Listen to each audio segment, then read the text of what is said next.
আসসালামু আলাইকুম দোস্ত, এখানে একটা স্কট পড়ে গেছে আমার সামনে। এখন কি হয় দেখো।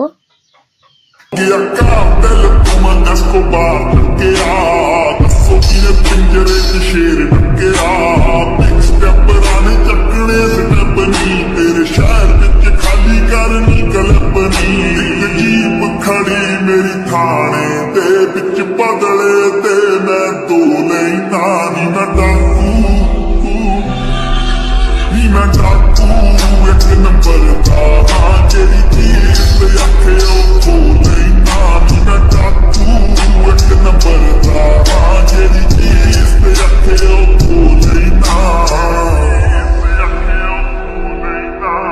यार मेरे निकले ट्रेंचा चोगे ना तू देखी बैक बेचा तो तेनू फिकर या सोल्ड आउट शो दे मैनू जेल च बैठे पर दोस्तों स्कॉटটা खत्म করে দিলাম। लाइक एंड सब्सक्राइब कर दीजिए।